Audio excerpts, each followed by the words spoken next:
जी अस्सलाम वालेकुम, मैं डॉक्टर मोहसिन डारा वाले तो ਅੱਜ ਤੁਹਾਨੂੰ ਦਿਖਾਉਣ ਲੱਗੇ ਆ ਪੀਪੀਆਰ ਬਿਮਾਰੀ ਕੀ ਹੁੰਦੀ ਆ। ਅੱਜ ਕੱਲ ਬਹੁਤ ਜ਼ਿਆਦਾ ਜਾਨਵਰ ਜ਼ਾਇਆ ਹੋ ਰਹੇ ਆ ਇਸ ਬਿਮਾਰੀ ਦੇ ਕਰਕੇ। ਇਹ ਦੇਖੋ ਕਿੰਨਾ ਜ਼ਿਆਦਾ ਪਰੇਸ਼ਾਨ ਆ ਜਾਨਵਰ ਇਸੇ ਬਿਮਾਰੀ ਦੇ ਨਾਲ।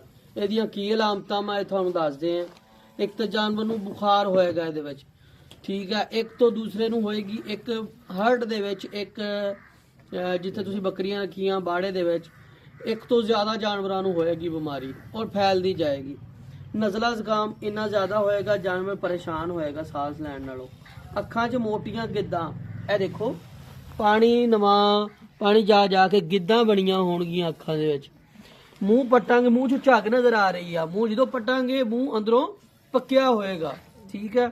ਇਸ ਤੋਂ ਇਲਾਵਾ ਜਾਨਵਰ ਨੂੰ ਮੋਕ ਹੋਏਗੀ। ਇਹ ਵੇਖੋ ਪਿੱਛੋਂ ਕਿੰਨੀ ਜ਼ਿਆਦਾ ਡਾਇਰੀਆ ਲੱਗਾ ਹੋਇਆ ਜਾਨਵਰ ਨੂੰ। ਇਹਦੇ ਵਿੱਚ ਜਾਨਵਰ ਦੀ ਦੋ ਵਜ੍ਹਾ ਨਾਲ ਮੌਤ ਹੁੰਦੀ ਹੈ। ਜਾਨਵਰ ਜ਼ਾਇਆ ਹੁੰਦਾ ਹੈ, ਇੱਕ ਤਾਂ सांस ना होने का करके, दूसरे नंबर ते बहुत शदीद जड़ा आ डायरिया मोक लगन की वजह करके, ठीक है।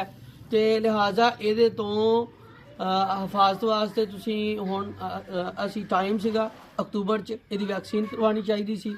हुण अगर तुहाडे कोल नहीं आई तो एक एंटीबायोटिक दा शॉट लगा लो, टाइलोसिन जेंटामाइसिन दा। दूसरे नंबर ते विटामिन ई सलीनियम दा शॉट। ये सारियां बकरियां लगवा लो ताकि उन्होंने तो हिफाजत रहे।